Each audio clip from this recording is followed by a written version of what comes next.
चलो एनीवे आज की क्लास में हम लोग एज यूजुअल 4 एडिटोरियल्स के बारे में कवर करेंगे स्टूडेंट। अब देखो पाकिस्तान में क्या नहीं हो रहा है। आप बताओ, पाकिस्तान के जो फॉर्मर प्राइम मिनिस्टर है इमरान खान, हाँ, जो बहुत ही प्रसिद्ध क्रिकेटर रहे थे, उन्होंने पाकिस्तान के लिए वर्ल्ड कप जीता है। पाकिस्तान एक ही बार वर्ल्ड कप जीता है स्टूडेंट, 50-50 वाला मैच में, 50 ओवर वाला मैच में। उसमें इमरान खान ही थे कैप्टन, और इतना पॉपुलैरिटी थी तो बाद में वो जाके प्राइम मिनिस्टर बन गए। अब जानते हो पाकिस्तान में चलने कहाँ देगा इनको। तो देखो तोसाना का केस था, अभी बताएंगे केस क्या है। तो कहीं ना कहीं उसका पूरा हिस्ट्री, पाकिस्तान का हिस्ट्री ऐसा रहा है कि जो भी सिविलियन गवर्नमेंट रहा है उसको बर्खास्त कर दिया गया है। एक तो देखो इकोनॉमिक क्राइसिस से गुजर ही रहा था पाकिस्तान, है ना, इकोनॉमिक मोरास हो गया था, पॉलिटिकल मोरास भी है, और उसके बाद हैवी इन्वेस्टमेंट है तुम्हारा चाइना का उसके ऊपर। और जानते हो पाकिस्तान को हमेशा ही डबल स्टैंडर्ड के लिए जाना जाता है, वही टेररिज्म सेक्टर के लिए। अब गुड टेररिज्म बैड टेररिज्म तो नहीं होता है, आखिर टेररिस्ट तो टेररिस्ट होते हैं। एक समय था स्टूडेंट की टेररिज्म को ये सपोर्ट कर रहा था, याद करो तुम लोग, है ना, तालिबान का जो ऑफशूट था उसको सपोर्ट किया इसने। इनफैक्ट तालिबान को भी कई सपोर्ट किया, बताओ यूएस के साथ मिला भी, at the same time Taliban को भी इसने सपोर्ट किया। डबल स्टैंडर्ड है ना ये।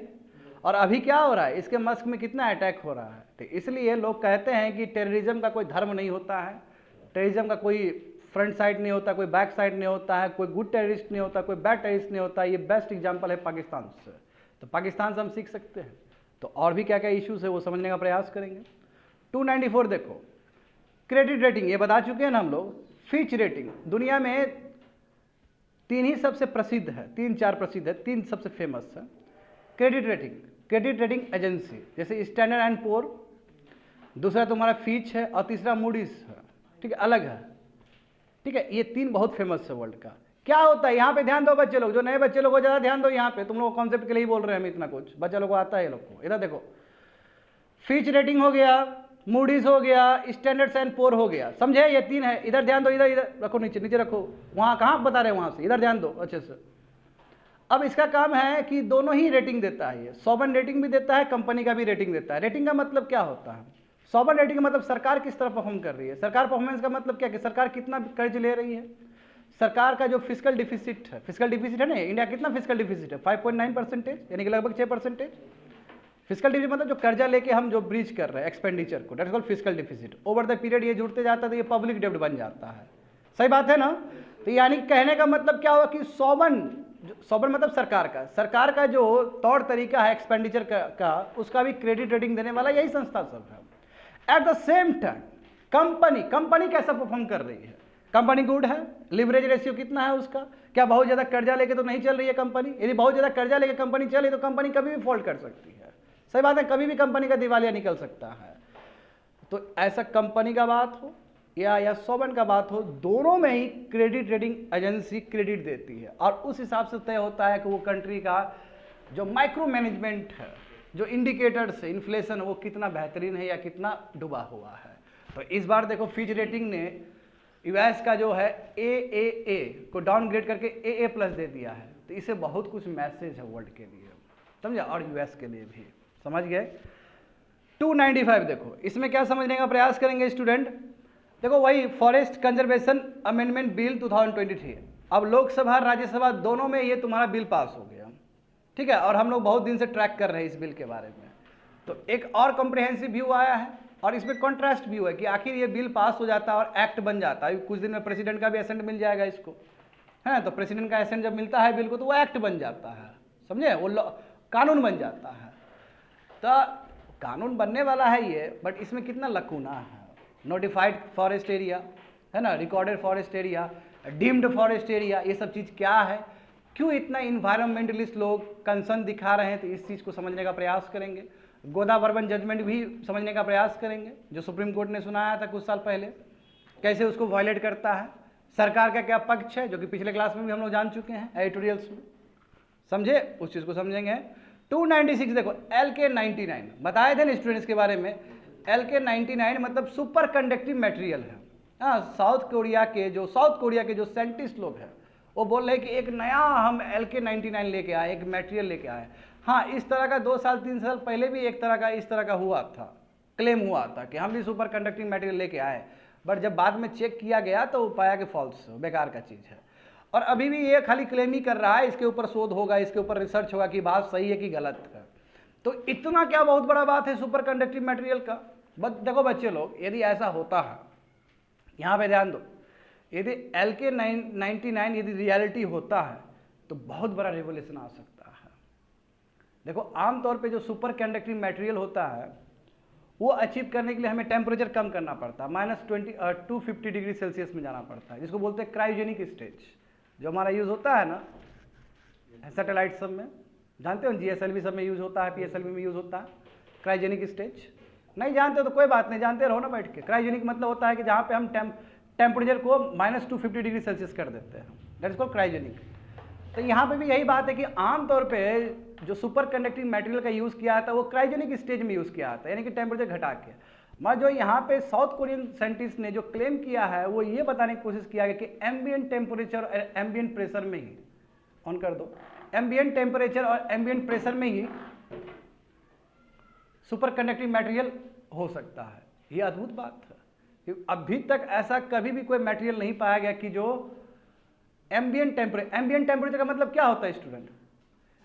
एम्बिएंट टेम्परेचर का मतलब रूम टेम्परेचर, जो अभी देख रहे हो ना, अभी रूम टेम्परेचर है, और एम्बिएंट प्रेशर मतलब रूम प्रेशर है। रूम प्रेशर मतलब जो नॉर्मली आपको इन्वायरमेंट में मिलता है, बात समझो, जो नॉर्मली आपको इन्वायरमेंट, यदि इस नॉर्मल टेम्परेचर और नॉर्मल प्रेशर में सुपर कंडक्टिंग मटेरियल मिल गया तो बहुत बड़ा क्रांति हो जाएगा ये। क्योंकि अभी तक जो भी सुपर कंडक्टिंग मटेरियल यूज़ हो रहा है, अभी तक जो भी साइंस के जगत में, मेडिकल फील्ड में, या फिर तुम्हारा सैटेलाइट में जो भी यूज़ होता है वो क्रायोजेनिक स्टेज में यूज़ हो रहा होता है। दो तरीका होता है सुपर कंडक्टिंग मटेरियल बनाने के, या तो आप टेम्परेचर बहुत कम कर दो या प्रेशर बहुत बढ़ा दो, या इधर दोनों कर दो। ये दोनों करने से भी तुम्हारा क्रायोजेनिक ये सुपर कंडक्टिव मटेरियल बन सकता है। मगर जो साउथ कोरियन साइंटिस्ट जिस हिसाब से क्लेम कर रहे हैं, बहुत सारे साइंटिस्ट इस चीज़ को बिलीव नहीं करे, ये तो हो ही नहीं सकता। ठीक है, तो आने वाले समय में फिर से एडिटोरियल आएगा और तुम लोग को UPSC पूछेगा कैसे। LK99 करेंट अफेयर्स में रहा था, करेंट न्यूज़ में रहा था, बताओ क्या है ये? 4 ऑप्शन दे देगा, उसमें बोल देगा कि लाइम स्टोन है। ठीक है, ऐसा ऐसा दे देगा बच्चे लोग, तुमको लगेगा कि नहीं पक्का एक सुपर कंडक्टिव मेटल तो हो ही नहीं सकता, बाकी ऑप्शन सही लगेगा इसका। समझ गए ना? चलो स्टार्ट करते हैं हम लोग। 293 ये एडिटोरियल से देखो, GS पेपर 2 हरस, GS पेपर 2 का हिस्सा है international relation, India and it's neighbourhood relation. ये इंडियन एक्सप्रेस पेपर में आया था स्टूडेंट 7 अगस्त को। समझ गए? मुद्दा समझो, आगे समझो। 3 साल का कारावास हो गया इमरान खान को। मैं पॉइंट टू पॉइंट नहीं बताऊंगा इसमें एडिटोरियल्स में, समझे? बस खाली मेरा कहानी समझते रहो, बस समझ में आ जाएगा सभी एडिटोरियल्स, बाद में पढ़ोगे तो। 3 साल का कारावास हो गया इमरान खान को, जो फॉर्मर प्राइम मिनिस्टर थे उनको 3 साल का दे दिया। कौन सा केस है ये? तोशाखाना केस है। क्या होता है तोशाखाना केस? देखो तोशाखाना का मतलब होता है कि एक डिपार्टमेंट जहाँ पे गिफ्ट्स वगैरह को संभाला जाता है। जैसे प्रधानमंत्री है तो बहुत सारा गिफ्ट मिलेगा ना उनको, जैसे हमारे प्रधानमंत्री को भी गिफ्ट्स मिलता है जब जाते हैं फॉरेन कंट्री, या इंडिया में भी बहुत सारा गिफ्ट्स मिलता होगा उनको। तो ये गिफ्ट सब मेंटेन करने के लिए एक डिपार्टमेंट होता है, उसी को बोलते हैं तोशाखाना। अब हुआ क्या, आरोप क्या लगा इमरान खान के ऊपर? इमरान खान के ऊपर आरोप लगा स्टूडेंट कि तोशाखाना से इन्होंने गिफ्ट्स लेकर नीलामी कर दिया, बेच दिया, और पैसा कमा कर रख लिया जेब में। मगर जो क्रिटिक्स है वो बताते हैं इतना भी बड़ा क्राइम नहीं था जिसके लिए आप मैक्सिमम पनिशमेंट इसको दे दिए 3 साल। वो देखो दिक्कत क्या है पाकिस्तान में, मैं पहले पाकिस्तान का दिक्कत समझाता हूँ तुम लोग को। देखो पाकिस्तान में शुरू से मिलिट्री कूप हुआ है। हाँ, तुम यदि जाओगे जुल्फिकर देखोगे, जुल्फिकर के टाइम से ही मिलिट्री कूप हो रहा है, इनफैक्ट अयूब खान से ही हो रहा है तुम्हारा। यहाँ पे ध्यान दो, बनर्जी भुट्टो के टाइम में भी देखा गया। नवाज शरीफ तो बताओ, नवाज शरीफ को तो आराम से निकाल दिया इसने, परवेज मुशर्रफ ने, जानते हो ना तुम लोग। और अभी भी देखो यही दिक्कत है कि कभी भी इसी यही जो स्थिति है, इसी स्थिति को हम कहते हैं डीप स्टेट। पाकिस्तान क्या है? डीप स्टेट है। कभी भी मिलिट्री अटैक कर सकता है। सिविलियन गवर्नमेंट नाम के लिए, बाबू वहाँ पे लोकतंत्र प्रजातंत्र नाम के लिए है, कोई काम का नहीं है, कभी भी सरकार को गिरा सकता है मिलिट्री, समझे? दूसरी बात है कि यहाँ पे जुडिशरी, अरे भाई जुडिशरी एक इंपॉर्टेंट अंग है ना डेमोक्रेसी का, तो जुडिशरी भी काम नहीं करता है पाकिस्तान में। जुडिशरी और मिलिट्री का नेक्सस, तो जुडिशरी भी वही फैसला सुनाएगा जो मिलिट्री को पसंद है। और देखो ना यही ना हुआ, क्योंकि मिलिट्री चाहता है कि जो आने वाले समय में जो इलेक्शन होगा पाकिस्तान में उसमें ये खड़ा ना हो। अब कोशिश तो हो ही रहा अपोजिशन के द्वारा, जो तुम्हारा इमरान खान का पार्टी है उसको तोड़ने का और उसका जो विधायक है उसको खरीदने का। ताकि पूरा पार्टी ही खत्म हो जाए उसका, क्योंकि इमरान खान बहुत फेमस आदमी है। इमरान खान कुछ भी बोलता है, लोग सड़क पे आ जाता है, समझता। और देखो पहली बार पूरा पाकिस्तान की हिस्ट्री में एक ही कोई प्राइम मिनिस्टर हुआ जिसने डायरेक्ट चैलेंज किया है मिलिट्री को, वो इमरान खान है ना, समझे। बड़ी बात है, ब्रेव आदमी है वो, बहुत ब्रेव है वो, डायरेक्ट बोल दिया। देखा इस बार मिलिट्री पे अटैक भी हो गया था, कॉमन पीपल जाकर अटैक भी किए थे। तो यहाँ पे समझो कि एक जजमेंट पास हुआ रिसेंटली पाकिस्तान ट्रायल कोर्ट से, यानी कि सेशन कोर्ट से, और इमरान खान को दोषी पाया गया, समझे। हाँ, 3 साल का कारावास मिला है स्टूडेंट। ये अपने आप में गजब बात है कि कैसे 3 साल आप दे दिए, ठीक मैक्सिमम पनिशमेंट आप कैसे दे सकते हो। तो इसका संकेत ये है कि जो पाकिस्तान का जो सबसे पॉपुलर चेहरा है वो नेक्स्ट इलेक्शन में पार्टिसिपेट नहीं कर सके, और मिलिट्री का रास्ता खाली हो जाए, और मिलिट्री जिसको जाएगा उसको बैठा सकता है, समझे। आगे देखो क्या हिस्ट्री रहा। ये देखो इमरान खान का ये तोशा खाना केस क्या है, तो मैं बता चुका हूँ इसके बारे में तुम लोग को कि एग्जाम्पल देखो 2008 से लेके 2013 में, है ना, बहुत सारे इसको मिला है, लग्जरी वॉचेस वगैरह मिला है, घड़ी वगैरह मिला है, ठीक है, लगभग 12.12 मिलियन का है वो। अब बाद में देखो उसने बेच के वो रख लिया उसने, तो इसलिए तोशा खाना का जो सामान सब है उसने पर्सनल यूज़ के लिए रखा और उसको बेच के उसने नीलामी से पैसा कमाया है। तो ये आरोप लगा है इसके ऊपर, समझे। तो ये भी बहुत बड़ी बात है। और अब क्रिटिक्स ये भी बोल रहे कि इतना भी बड़ा क्राइम नहीं है कि इसको आप डिस्क्वालीफाई करोगे। तो इससे बड़ा चार्ज लगा है, इससे बड़ा चार्ज लगा है स्टूडेंट बाकी पॉलिटिशियंस को इससे पहले, मगर आप इसको तोशा खाना केस में 3 साल जो दे रहे हो ना, ये सही नहीं है, समझा, ऐसे बोला जा रहा है। देखो आगे देखो, थोड़ा सा हिस्ट्री देख लो। There was never much democracy in Pakistan. Pakistan में कभी डेमोक्रेसी नहीं रहा है स्टूडेंट, बात समझो तुम लोग, कभी डेमोक्रेसी नहीं रहा। देखो जुल्फिकार अली भुट्टो जो बहुत पॉपुलर लीडर थे उस समय का, देखो मिलिट्री कूप कर दिया गया 1977 में, मिलिट्री ने बर्खास्त कर दिया उसको, हाँ मार दिया, फांसी पे चढ़ा दिया गया था इसको, बात समझे। बताओ तुम लोग विश्वास कर सकते हो कि प्राइम मिनिस्टर को फांसी हो रहा है? कैसा कंट्री होगा वो। इराक में सदाम हुसैन का फांसी हुआ था ना, पता होना चाहिए तुम लोग को, because of the interference by United States. और उसके बाद देखो इराक का क्या स्थिति हुआ, उसके बाद इराक बर्बादी हो गया पूरी तरीके से। पाकिस्तान में भी हुआ है, भुट्टो का डिसमिस हुआ, उसका भुट्टो को एग्जीक्यूट कर दिया गया, मतलब कैपिटल पनिशमेंट दे दिया गया, इसको फांसी दे दिया गया। उसका देखो इनकी जो डॉटर है बनर्जी भुट्टो, बहुत फेमस है बनर्जी भुट्टो, अभी तक एक ही लेडी प्राइम मिनिस्टर बनी है पाकिस्तान की, वो बनर्जी भुट्टो है, इसी की बेटी थी, जैसे इंदिरा गांधी है ना हमारी, बनर्जी भुट्टो। तो बनर्जी भुट्टो भी एज अ पीएम के रूप में काम की है, और उसको भी करप्शन चार्ज में फंसाया है, और उसको फिर देश निकाल दिया, देश निकाला, एग्जाइल कर दिया गया। बाद में वो फिर पाकिस्तान आई है 2007 में इलेक्शन लड़ने के लिए, बताओ कैंपेन में उसको मार दिया गया, ये हालत है। उसके बाद प्राइम मिनिस्टर नवाज शरीफ आए, बताओ नवाज शरीफ को 1999 में, है ना, जनरल मुशर्रफ ने कूप कर दिया, हटा दिया, बर्खास्त कर दिया, है ना। फिर से वो 2013 में जीत के आए थे, फिर से 2017 में उसको फिर वो कर दिया। नवाज शरीफ कितना पॉपुलर है, 1999 में जीता तो उसको निकाल दिया, फिर 2013 में जीता, फिर मिलिट्री कूप कर दिया, अभी भाग गए।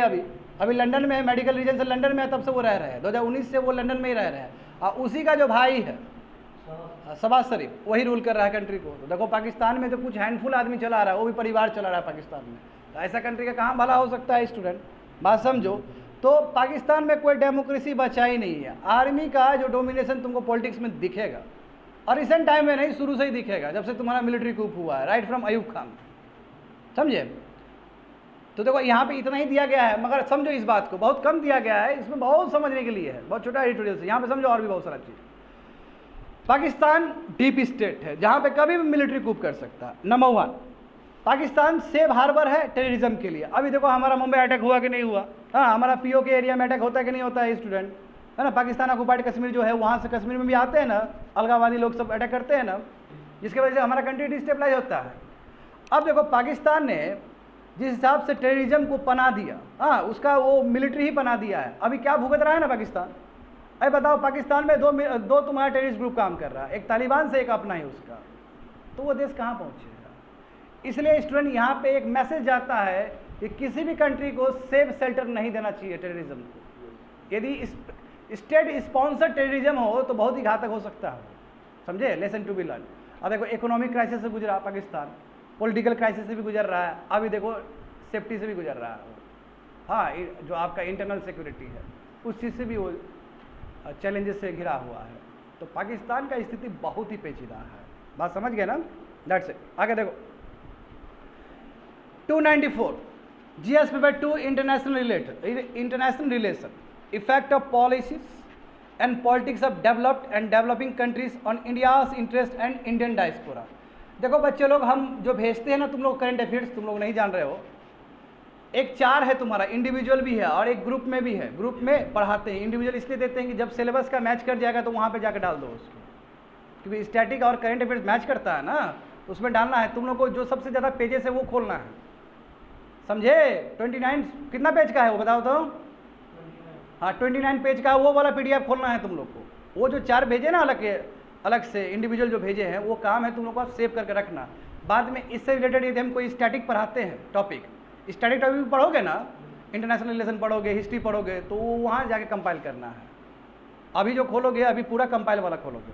देखो यहाँ अभी थोड़ा टाइम लगेगा तुम लोग को एडप्ट करने में। देखो GS पेपर 2 इंटरनेशनल रिलेशन हो गया ना, ये 4 अगस्त को आया था हिंदू बिजनेस लाइन पेपर में। तो बात समझो मामला क्या है। जानते हो कि जैसे कि मैं पहले ही कह चुका हूँ कि क्रेडिट रेटिंग एजेंसी 2 तरह का क्रेडिट दे सकती है। क्रेडिट का मतलब क्या होता है? कितना पैसा वो ठीक से यूज़ कर रहा है, कितना कर्जे में है, उसका जो माइक्रो इकोनॉमिक इंडिकेटर्स है। देश चलाने के लिए बहुत कुछ होता है, इन्फ्लेशन क्या है, कितना एक कंट्री कर्जा ले रहा है बाहर से, ये सभी चीज़ को हम कहते हैं क्रेडिट हेल्थ। क्रेडिट का हेल्थ कितना बेटर है उसका, माइक्रो इकोनॉमिक मैनेजमेंट इसको कहा जाता है इकोनॉमिक्स टर्म में। अभी फिच रेटिंग ने क्या किया कि जो यूनाइटेड स्टेट्स का जो सॉवरेन क्रेडिट रेटिंग है, यानी कि ये कंट्री को दे रहा है, कंट्री का गवर्नमेंट को दे रहा है रेटिंग, उसका रेटिंग घटा दिया। पहले AAA था, अब क्या कर दिया स्टूडेंट, AA+ कर दिया। थोड़ा सा घटा है, बहुत ज़्यादा नहीं घटा है। इसका मतलब ये नहीं कि डॉलर का जो हेजेमोनी है दुनिया में पूरा घट जाएगा अचानक, नहीं घटेगा। क्योंकि देखो डॉलर हार्ड करेंसी, यहाँ पे देखो डॉलर इतना हार्ड करेंसी है कि ये लोग कितना ही पैसा छापेगा तो कोई प्रॉब्लम नहीं है। मैं इंडिया नहीं छाप सकता है क्योंकि इंडिया का जो करेंसी है वो सॉफ्ट करेंसी है। इंडिया का करेंसी काफ़ी हद तक निर्भर करता है डॉलर से। डॉलर हमारे कंट्री में जितना होगा उस हिसाब से हमारा स्टेबिलिटी बढ़ेगा, हमारा पैसा और बेटर बनते चला जाता है। तो हमारा करेंसी चूँकि सॉफ्ट करेंसी है इसलिए हम ज़्यादा नहीं छाप सकते। यदि मान लो कि इंडिया में यदि बहुत ज़्यादा करेंसी छाप दिया गया, यदि जो भी आपका डिफिसिट है, कर्जा है ना, भारत सरकार बजट जब लेके आती है तो भारत सरकार फिजिकल डिफिसिट को कैसे ब्रीच करती है, यानी कि जो एक्सपेंडिचर करना, इनकम कमाई होता है भारत सरकार को और एक्सपेंडिचर भी करना पड़ता है। तो हमेशा हमारा यहाँ पे सुनो, कुछ नहीं लिखना है, यहाँ पे ध्यान दो। इनकम कमाना बहुत सारा जगह से कमाती है ना भारत सरकार। जैसे कल तुम लोग को बोला गया कि 60 से लेकर 65% जो भारत सरकार और राज्य सरकार जो कमाती है वो इनडायरेक्ट टैक्स से कमाती है। सही बात है कि नहीं बताओ तो? भारत सरकार का PSU सब भी है, पब्लिक सेक्टर अंडरटेकिंग से, ये वेल सेल जो देखते हो, बरौनी रिफाइनरी सब भारत सरकार का ही तो है, ज़्यादा शेयर उसी का तो लगा है। यहाँ से भी कमाई होगा ना, तो कहने का मतलब कमाई बहुत जगह से है भारत सरकार का। और भारत सरकार का खर्च भी बहुत ज़्यादा है। एक से एक प्रोग्राम के, हर घर नल से जल योजना देंगे, प्रधानमंत्री कृषि सिंचाई योजना, ऐसा बहुत सारा है ना भारत सरकार के लिए खर्च होगा।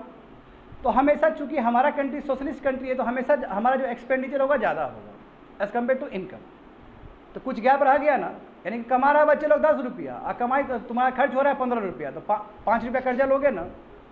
भारत सरकार तो हो सकता है 5 रुपया करेंसी भी छाप सकती है, मगर 5 रुपया करेंसी नहीं छापती है, इसलिए कि हमारा करेंसी क्या है, सॉफ्ट करेंसी है। हमारा करेंसी पूरा निर्भर करता है डॉलर पे। यदि हम अपने कंट्री में डिफिसिट को ब्रीच करने के लिए यदि हम करेंसी छापते हैं तो हमारा इन्फ्लेशन आ जाएगा कंट्री में, महंगाई हो जाएगा कंट्री में, हाइपर इन्फ्लेशन हो जाएगा कंट्री में। समझ में आ गया ना? इसलिए भारत नहीं छापता है। भारत क्या करता है, सरकार क्या करता है, मार्केट से बोरो करता है, मार्केट से बॉन्ड इशू करता है, पैसा लेता है, चाहे वो प्राइमरी मार्केट में लो या फिर सेकेंडरी मार्केट में ले, या फिर कन्या समृद्धि योजना हो गया, वो समृद्धि योजना से उठाए पैसा और उस हिसाब से ब्रीच करती है। मैं यूनाइटेड स्टेट्स में ऐसा नहीं है बच्चे को। यूनाइटेड स्टेट्स का जो डॉलर है वो हार्ड करेंसी है, वो खूब छापेगा। और वहाँ कितना भी कर्जा में तो पता ही नहीं चलेगा, क्योंकि दुनिया पूरा बैठा हुआ है डॉलर लेने के लिए। क्योंकि जानते हो 60 से 65% जो इंटरनेशनल ट्रेड होता है तुम्हारा डॉलर में ही होता है। तो ये लोग कितना भी कर्जा हो जाए डॉलर में छापेगा तो कोई प्रॉब्लम नहीं है, आप कितना भी कर्जा लेते रहो। मैं उसके बावजूद भी यदि फिच रेटिंग AA+ कर दिया है तो बहुत बड़ा मैसेज है कि तुम भी समझ जाओ थोड़ा सा। भले ही हम मानते हैं कि तुम्हारा करेंसी हार्ड करेंसी है, भले ही तुम्हारा वर्चस्व है डॉलर का, भले ही बहुत सारे फॉरेन कंट्री का, भले ही फॉरेक्स तुम्हारा ज़्यादातर डॉलर में रहता है, हमारा भी डॉलर में है ना। 40% हमारा जो फॉरेक्स है, कितना फॉरेक्स है हमारा बताओ तो? $600 बिलियन का लगभग है हमारे पास। हाँ, अभी निर्मला सीतारमण का ही आया था स्टेटमेंट, $600 बिलियन का हमारा फॉरेक्स है। जब $600 बिलियन का हमारा फॉरेक्स है तो उसमें 40% लगभग $250 बिलियन, लगभग मैं बोल रहा हूँ, ठीक है, लगभग 40% जो हमारा जो फॉरेक्स में है वो तुम्हारा डॉलर में ही है। तो इसका मतलब भले ही रेटिंग खराब हो गया, वो अभी भी डॉलर का वर्चस्व है दुनिया में, और यही चीज़ का फ़ायदा उठाता है यूनाइटेड स्टेट्स। और अभी देखो रिसेंट टाइम में क्या हुआ कि स्विफ्ट मैकेनिज्म का हुआ ना प्रॉब्लम, तो पूरा दुनिया जितने भी कंट्री है वो कोशिश कर रहे हैं कि जो डॉलर का जो तुम्हारा हेजिमोनी है उससे हम पीछे चले। इसलिए आप फॉरेक्स में क्या कर रहे हैं, लोग गोल्ड बढ़ा रहे हैं ना, बहुत सारे कंट्रीज सब गोल्ड बढ़ा रहे हैं और अपना करेंसी भी इंटरनेशनलाइज करने का प्रयास कर रहे हैं। जैसे कि हम जानते हैं रिनविन चाइना भी अपना करेंसी को बढ़ा रहा है ना, बेल्ट रोड इनिशिएटिव से।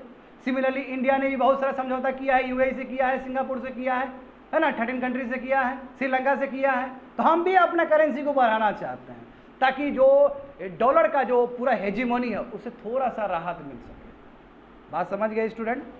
तो ये समझना है कि यूएस यदि छापता है तो कोई दिक्कत नहीं है, इंडिया यदि छापता है तो दिक्कत है, तो समझ जाओ चीज़ों को। देखो यहाँ पे हाँ, तो डाउनग्रेड जो हुआ है ये बताने की कोशिश किया गया कि अभी रिसेंट टाइम में, थर्ड पॉइंट, रिसेंट टाइम में डेप्ट बहुत बढ़ा है, इनॉर्मस डेप्ट हुआ है, बहुत कर्जा लिया है, समझे।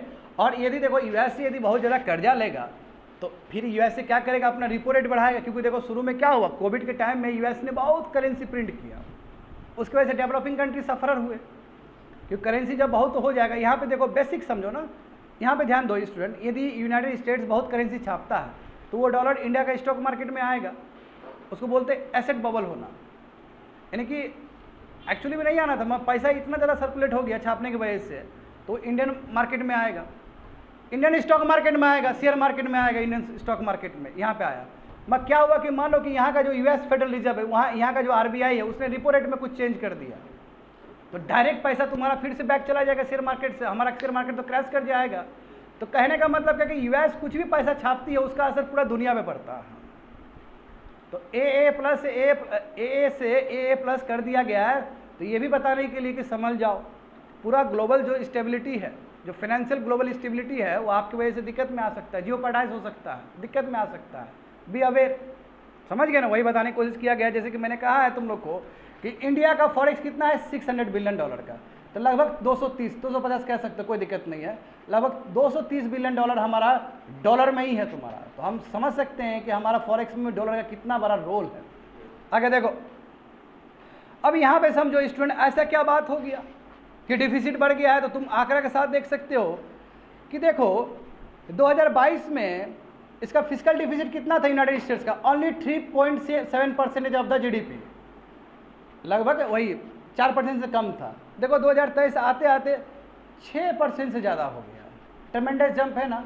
और जानता है जीडीपी कितना जीडीपी है, 25 ट्रिलियन डॉलर का जीडीपी है यूनाइटेड स्टेट्स। तो बच्चे लोग उसका 6% मायने रखता है ना, 6% मायने रखता है, समझो ना। 5% तुम्हारा, 6% तुम्हारा $25 बिलियन का, कितना, $25 ट्रिलियन का। इंडिया का जीडीपी कितना है, $3.5 ट्रिलियन का। चाइना का कितना है, $21 ट्रिलियन का। अब $25 ट्रिलियन का 6% करोगे तो बहुत ज़्यादा हो गया ना, बताओ। इंडिया का कितना फिजिकल डिफिसिट है जीडीपी का, हाँ लगभग 5.9 मतलब 6% है। अब कहोगे सर इंडिया का भी तो 6% है, मगर इंडिया का 6% से क्या दिक्कत है, करेंसी थोड़े छाप रहा है इंडिया तो मार्केट से बोरो कर रहा है। यही कारण है कि इन्फ्लेशन हमारा 6% से नीचे है। यदि हमारे कंट्री में यदि इन्फ्लेशन करेंसी छापा जाता तो बहुत इन्फ्लेशन बढ़ सकता था। तो इसलिए एक पोटेंशियल क्वेश्चन यूपीएससी में ये भी आ सकता है स्टूडेंट, क्या करेंसी छापने से क्या हमेशा इन्फ्लेशन आएगा? It may not be true. Develop country में यही नहीं कि इन्फ्लेशन आएगा, हाँ ये मानते हैं कि रिसेंट टाइम में यूनाइटेड स्टेट्स में इन्फ्लेशन आया, इन्फ्लेशन मतलब महंगाई बढ़ा, मगर it may not be true, क्योंकि हार्ड करेंसी को यदि आप बहुत ज़्यादा छापते हो तो हमेशा जरूरी नहीं कि इन्फ्लेशन ही आएगा। ये भी पोटेंशियल क्वेश्चन हो सकता है। इंडियन कॉन्टेक्स्ट में देखोगे तो हाँ ये क्वेश्चन इस तरह यदि फ्रेम किया जाए यूपीएससी में कि क्या हम यदि सॉफ्ट करेंसी को प्रिंट करते हैं ज़्यादा तो क्या इन्फ्लेशन आ सकता है? तो बिल्कुल 100% इन्फ्लेशन आ सकता है। क्या हम हार्ड करेंसी को बहुत प्रिंट करते हैं तो क्या इन्फ्लेशन आएगा? जरूरी नहीं है कि आएगा, आ भी सकता है, नहीं भी आ सकता। समझ गए बात को ना? तो यहाँ पे देखो स्टूडेंट, तो गवर्नमेंट देखो डिफिसिट कितना ज़्यादा हो गया, 6% से ज़्यादा हो गया। अब इसमें देखो रेवेन्यू कलेक्शन, यानी कि यूनाइटेड स्टेट जो कमाई कर रहा था रेवेन्यू कलेक्शन कम हो गया। आज ज़्यादातर ये पैसा खर्च कर रहा है इनिशिएटिव पे, नया नया तुम्हारा प्रोग्राम के ऊपर खर्च कर रहा है, तो इंटरेस्ट बर्डन बढ़ रहा है। जो अब देखो 6% है तो इंटरेस्ट पेमेंट भी तो होता है, कर्ज लिया होगा उसका भी तो अलग से देगा पैसा वो। तो देखो ना कितना हो गया इंटरेस्ट कॉस्ट, यानी कि जो इंटरेस्ट पेमेंट है। तो बताओ इंडिया में भी इंटरेस्ट पेमेंट बहुत ज़्यादा है ना, कितना पैसा जाता है हमारा इंटरेस्ट पेमेंट में?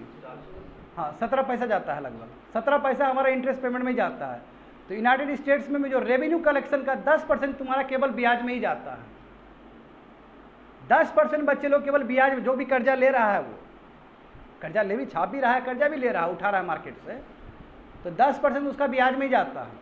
समझे? इसका मतलब क्या है कि जो माइक्रो इकोनॉमिक इंडिकेटर्स है, एक physical deficit micro economic indicators है, यही physical deficit over the period जुड़ते जाएगा तो पब्लिक डेप्ट हो जाएगा। तो पब्लिक डेप्ट बहुत ज़्यादा है, लगभग 100% ज़्यादा है उसका।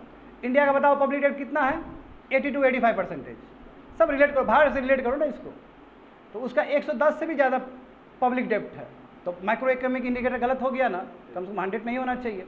फिजिकल डिफिसिट 6% है, वो भी दिक्कत हो गया।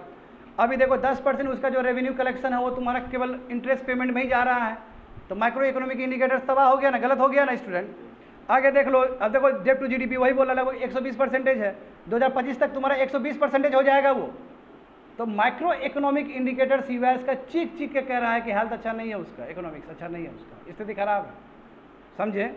और देखो जो यूएस ट्रेजरी सिक्योरिटी है वो भी बहुत रिस्क पे है, बात समझे? यानी कि जो भी उसका सिक्योरिटी है, लोग सब अब क्या कर रहे हैं कि स्टॉक में उसका नहीं इन्वेस्ट कर रहे हैं। जैसे इंडिया बहुत सारा स्टॉक में एक्सेस करता है ना डॉलर का, वो रिस्क है। वर्ल्ड में एक मैसेज आएगा, तो भले ही डॉलर है मगर एक गलत मैसेज आएगा। यहाँ पे देखो स्टूडेंट, हाँ आखिर देखो, जानते हो तुम लोग कि यूएस ने क्या किया? बहुत सारा करेंसी छाप दिया। जब बहुत सारा यूएस करेंसी छापेगा तो इसका प्रॉब्लम कहाँ कहाँ हो सकता है? देखो अब पैसा बहुत ज़्यादा है, पैसा पूरा घूम रहा है मार्केट में, पूरा पैसा घूम रहा है। जानते हैं कोविड के टाइम बताए थे, घर घर पैसा दिया है यूएस ने छाप के। यूएस हो गया या यूरोप हो गया, बहुत पैसा, ये इजी मॉनिटरी पॉलिसी कहते हैं इसको, हेलीकॉप्टर मनी कहते हैं। पैसा पैसा छाप के जेब में दे दो लोग का। हमने ऐसा नहीं दिया, हमने पीडीएस से चावल खिला दिया, मैं जेब में पैसा नहीं दिया हमने किसी को। यदि हम जेब में पैसा देते तो इन्फ्लेशन आ सकता था, हमने पीडीएस दे दिया, ये ज़्यादा बेटर है। हमने स्कीम पे फोकस किया, हमने पैसा फोकस नहीं किया, हाँ हमने सर्विस पे फोकस किया। अब यहाँ पे देखो चूंकि करेंसी इतना ज़्यादा छपा है, क्योंकि हार्ड करेंसी उसको छापना बहुत आसान है, इसके वजह से तुमको दिखे टेक स्टॉक, जो भी टेक्नोलॉजी वाला है तुम्हारा, वो इसको स्टॉक हो गया, बहुत ज़्यादा बढ़ गया वो तेजी से। कमोडिटी तुम्हारा बढ़ गया, उसका प्राइजेस बढ़ गया। हाँ जेब में पैसा है तो प्राइस बढ़ जाएगा तुम्हारा, है ना। प्राइवेट क्रिप्टो करेंसी सब देखो, क्रिप्टो करेंसी में इन्वेस्टमेंट हो, देखो पैसा यदि एक्स्ट्रा है तो बिटकॉइन में खर्च करोगे ना, पैसा एक्स्ट्रा है तो बिटकॉइन में खर्च करोगे। और भी क्रिप्टो करेंसी, दुनिया भर की क्रिप्टो करेंसी है, एनएफटी, नॉन फंजिबल टोकन जानते हो, सब तुम्हारे डिजिटल करेंसी सब है ये। अब उसमें बढ़ने लगा, उसमें बूम होने लगा।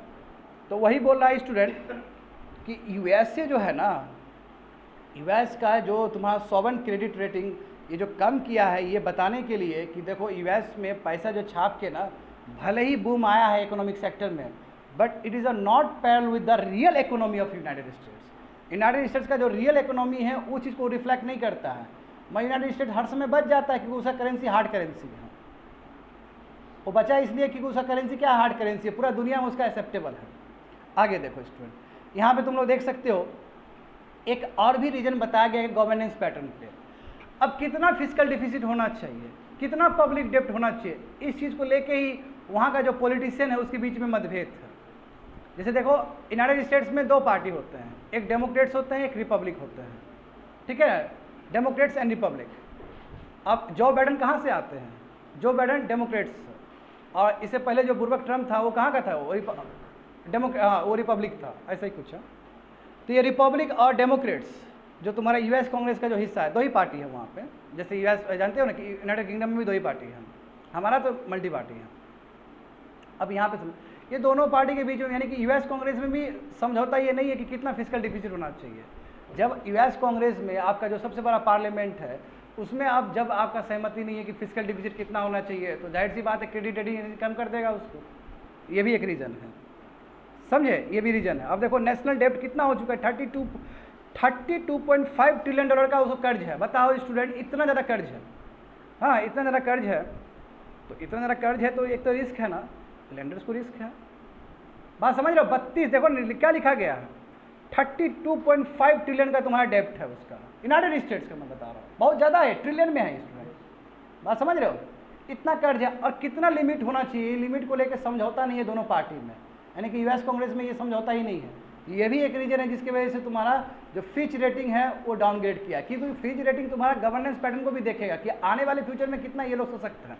यदि आने वाले फ्यूचर में यदि अभी लिमिट तय कर दे कि नो 5% से ऊपर नहीं जा सकते फिजिकल डिफिसिट, अभी 6% है ना, 5% ऊपर नहीं जा सकते, तो ठीक हो जाएगा, क्योंकि इससे आपको दिखता है कि आपका लीडरशिप का डायरेक्शन क्या है क्रेडिट रेटिंग को लेके।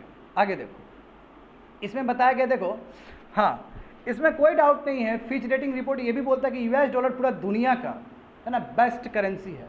डॉलर जानते हो ना, डॉलर हार्ड करेंसी है, और ज़्यादातर जो फॉरेक्स है वो डॉलर में ही होता है। इंडिया का भी देखो फॉरेक्स क्या है, डॉलर में ही है। अभी बताएं 40% तुम्हारा वही है।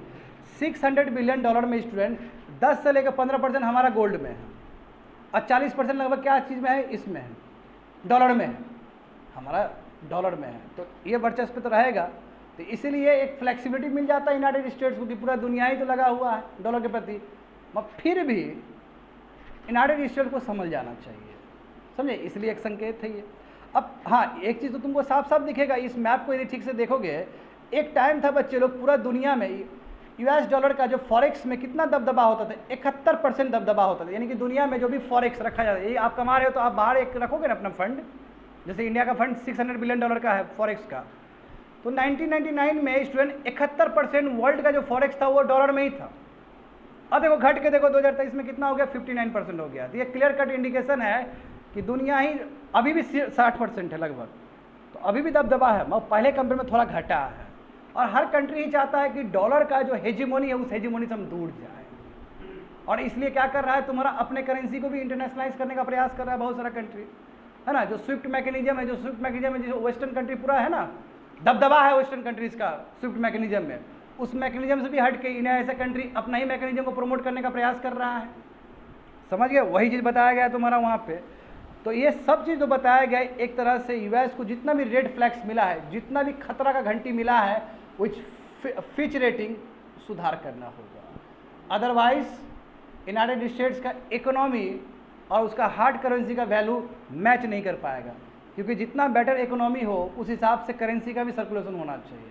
यहाँ पे जो करेंसी का सर्कुलेशन वो आर्टिफिशियल है, वो इकोनॉमी सिंक्रोनाइज नहीं है उसके हिसाब से, समझ गए ना। खत्म कर दिए, आगे देखो। हाँ, इकोनॉमिक्स का है तो लंबा बताना ही पड़ेगा। देखो GS paper 3 ecology and environment, conservation, environmental pollution and degradation, environment impact assessment. ये तुम्हारा टाइम्स ऑफ इंडिया में आया था 3 अगस्त 2023 को। तो बच्चे लोग ये तो तुम लोग जानते हो बहुत अच्छे से, कई बार मैं आई12 में पढ़ा चुका हूँ तुम लोग को, करेक्ट। तो बात समझो मुद्दा क्या है।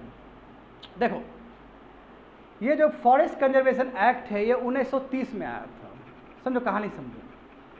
जब हिंदुस्तान आज़ाद हुआ तो 3 लिस्ट बना, state list, union list and concurrent list. सही बात है ना, ये लिस्ट है जो हमारा 7th शेड्यूल में दिया गया है। 7th शेड्यूल में लिस्ट दिया गया ना। स्टेट लिस्ट का मतलब क्या होता है, जो स्टेट के अंदर आता है, स्टेट वहाँ पे अपना लॉ बना सकती है, स्टेट अपना एग्जीक्यूट कर सकती है, समझ रहे हो। स्टेट का लॉ बनाने का मतलब स्टेट के विधानसभा लॉ बना सकता है। एक पार्लियामेंट का होता है, उसको बोलते हैं यूनियन लिस्ट, जहाँ पार्लियामेंट बनाएगी। हाँ, पार्लियामेंट मतलब देश बनाएगा, कंट्री। एक होता है कंकरेंट लिस्ट, जहाँ पे पार्लियामेंट भी बना सकता है और विधानसभा भी बना सकता है। हाँ, मैं दोनों में क्लैश कर गया तो पार्लियामेंट का लॉ प्रिवेल करेगा। इसी को बोलते हैं डॉक्ट्रिन ऑफ रिपग्नेंसी। इसको क्या बोलते हैं, डॉक्ट्रिन ऑफ रिपग्नेंसी। पॉलिटी का बता रहे हैं स्टूडेंट, बात समझो ना। जब भारत आज़ाद हुआ तो फॉरेस्ट स्टेट के अंदर रखा गया।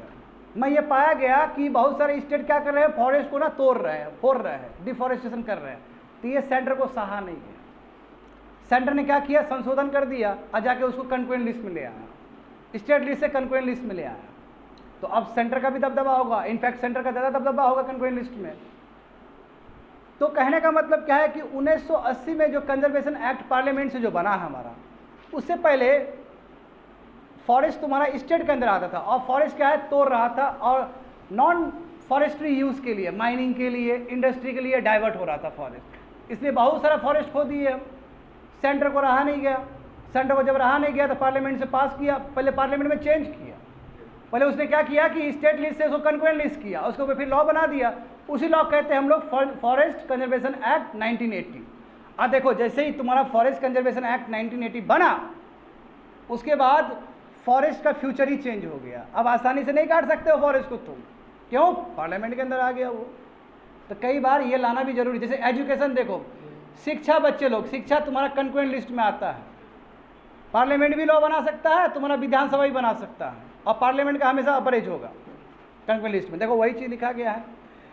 इंडिया ने बहुत सारा डिफॉरेस्टेशन देखा है, समझे। 1960s और 70s में। हाँ, स्टेट गवर्नमेंट देखो वही कर रहा, फॉरेस्ट को तोड़ रहा, डाइवर्ट कर रहा था दूसरे यूज़ के लिए, तो इसलिए इकोलॉजिकल पर्सपेक्टिव से देखा जाए तो गलत हो रहा था। तो देखो अमेंडमेंट किया गया संविधान में अमेंडमेंट किया गया 1976 में, और उसके बाद जो भी फॉरेस्ट स्टेट लिस्ट में था उसको कंक्वेंट लिस्ट में रखा गया, समझ गए। और उसके बाद देखो, उसके बाद और बेहतरीन चीज़ हुआ है, 1980 में पार्लियामेंट ने एक लॉ बना दिया, फॉरेस्ट कंजर्वेशन एक्ट। उसके आधार पर यह कि यदि स्टेट डाइवर्ट करना चाहेगा अपने फॉरेस्ट को दूसरे यूज़ के लिए, माइनिंग के लिए, इंडस्ट्री के लिए या अन्य यूज़ के लिए, तो स्टेट से सेंटर से परमिशन लेना होगा, क्योंकि अब कंक्वेंट लिस्ट में आ गया और जो सेंटर बोलेगी वो ज़्यादा प्रिवेल करेगा। तो यहाँ से जो लगाम लग गया स्टेट के ऊपर, तो देखो यहाँ पे क्या है, आगे देखो। अब देखो बच्चे लोग, सबसे बड़ी बात है कि फॉरेस्ट जो एरिया है, फॉरेस्ट एरिया बहुत बड़ा है। हाँ, स्टेट का संपत्ति है, मतलब स्टेट मतलब कंट्री का संपत्ति है, और स्टेट कंक्वेंट लिस्ट है तो स्टेट का भी संपत्ति है, राज्य का भी संपत्ति है, और तुम्हारा देश का भी संपत्ति है फॉरेस्ट। यूपीएससी का क्वेश्चन था इनफैक्ट 2 साल पहले फॉरेस्ट के बारे में, पॉलिटी से घुस के पूछ लिया था। अब यहाँ पे समझो तुम लोग, अब 1980 का ये बनने के बाद भी, कंजर्वेशन एक्ट बनने के बाद भी बहुत सारा पिटीशन गया सुप्रीम कोर्ट में, और अभी भी बहुत सारा फॉरेस्ट डाइवर्ट हो रहा था। तो गोदावरबन जजमेंट हुआ, समझे, 1996 में, हाल फिलहाल में हुआ, 1996 में हुआ। तो देखो पहले कैसे फॉरेस्ट को, पहले फॉरेस्ट का नोमेनक्लेचर कैसे किया जाता था, यहाँ पे ध्यान दो, यहाँ पे ध्यान दो। नोटिफाइड 3 कैटेगरी है, notified, recorded and deemed forest. समझो, इसमें और डिटेल में दिया गया है। फर्स्ट क्या है, notified, second one is your recorded and third one is your deemed forest. क्या है तीनों का मतलब? देखो 1980 का कंजर्वेशन एक्ट में ये बताया गया था कि जो फॉरेस्ट नोटिफाइड है, पहले समझते हैं नोटिफाइड का मतलब क्या होता है। नोटिफाइड का मतलब है कि ऑफिशियल रिकॉर्ड में है, ऑफिशियल रिकॉर्ड में, और दुनिया भी जानता है इस चीज़ के बारे में कि इतना इतना फॉरेस्ट है, that is called notified forest. दुनिया जानता है, पेरिस जानता है, फ्रांस जानता है, जर्मनी जानता है कि इंडिया के पास इतना फॉरेस्ट है। उस फॉरेस्ट क्या बोलेंगे, नोटिफाइड फॉरेस्ट बोलेंगे, जो कि स्टेट के रिकॉर्ड में है। दूसरा कैटेगरी ऑफ फॉरेस्ट क्या होता है, रिकॉर्डेड फॉरेस्ट, जो फॉरेस्ट को रिकॉर्ड कर लिया गया, सर्वे कर लिया गया, मगर वो नोटिफाइड नहीं किया गया अभी तक, दुनिया को नहीं पता है, मगर हमने अपना डोमेस्टिक लेवल पे उसको रिकॉर्ड कर लिया, सर्वे कर लिया। बात समझ में आ गया ना। अब तीसरा है डीम्ड फॉरेस्ट। डीम्ड फॉरेस्ट का मतलब क्या है, ना ही वो रिकॉर्डेड है ना ही वो नोटिफाइड है, मगर फॉरेस्ट के डेफिनेशन में वो आता है, क्योंकि फॉरेस्ट तो बहुत तरह का होगा, मगर वो फॉरेस्ट के डेफिनेशन में आता है। अब देखो यहाँ पे विडम्बना क्या है स्टूडेंट, जो कंजर्वेशन एक्ट 1980 आया वहाँ पे संरक्षण दिया गया था केवल नोटिफाइड फॉरेस्ट को। यहाँ पे समझो, ये बहुत क्लियर किया गया है इस बात को। जो संरक्षण जो मिला है 1980 का कंजर्वेशन एक्ट, उसमें किसको मिला है, केवल नोटिफाइड फॉरेस्ट को मिला है, यानी कि जो रिकॉर्ड भी हो चुका है और बाहर के दुनिया भी जानता है। तो बाद में क्या लूपहोल्स देखा गया कि सेंटर और स्टेट क्या कर रही थी, जो रिकॉर्डेड फॉरेस्ट है, जो डीम्ड फॉरेस्ट है, डीम्ड फॉरेस्ट का मतलब जो डिक्शनरी डेफिनेशन में आएगा फॉरेस्ट का मतलब, ना ही वो रिकॉर्डेड है ना ही तुम्हारा नोटिफाइड है, उसको डाइवर्ट कर रही थी। ये बात पहुंचा सुप्रीम कोर्ट के पास। अब सुप्रीम कोर्ट ने एक बहुत बड़ा जजमेंट दे दिया 1996 का, और उसी जजमेंट को बोलते हैं गोदावरबन जजमेंट केस। तो गोदावरबन जजमेंट केस में सुप्रीम कोर्ट ने क्या कहा, चाहे फॉरेस्ट नोटिफाइड हो, चाहे फॉरेस्ट तुम्हारा रिकॉर्डेड हो, चाहे फॉरेस्ट डीम्ड फॉरेस्ट हो, सभी को संरक्षण मिलना चाहिए। देखो कितना बड़ा बात हो गया, अब सब फॉरेस्ट को संरक्षण मिलेगा। उसके बाद देखो सरकार का अप्रोच चेंज हो जाएगा, and thanks to the supreme court judgement, उसके बाद फॉरेस्ट जो कटौती हो रहा था थम सा गया, रुक गया। और ये जो कंजर्वेशन एक्ट अमेंडमेंट लाया गया है, ये फिर से रिवर्स करने का बात है। इसमें कहा गया, देखो अभी जो लाया गया इसमें बोला कि ठीक है सुप्रीम कोर्ट सही है, चलो नोटिफाइड फॉरेस्ट नहीं कटेगा, है ना, और तुम्हारा जो रिकॉर्डेड फॉरेस्ट है वो नहीं कटेगा, मगर जो डीम्ड फॉरेस्ट होगा उस पर हमारा कंट्रोल होगा, वो हम प्राइवेट प्लेयर को दे सकते हैं।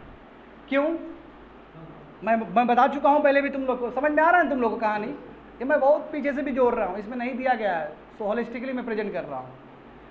यहाँ पे समझो स्टूडेंट, अब यहाँ पे तुम लोग को ये समझना होगा कि सरकार चाहती है कि प्राइवेट प्लेयर भी आए, और प्राइवेट प्लेयर क्या करे कि जो डिग्रेडेड फॉरेस्ट है, जो फॉरेस्ट बिखर गया है, बिगड़ गया है, जो ना ही नोटिफाइड है ना ही तुम्हारा रिकॉर्डेड है, ऐसे फॉरेस्ट में प्राइवेट प्लेयर को लाया जाए, और प्राइवेट प्लेयर क्या करे, सोशल फॉरेस्ट्री करे।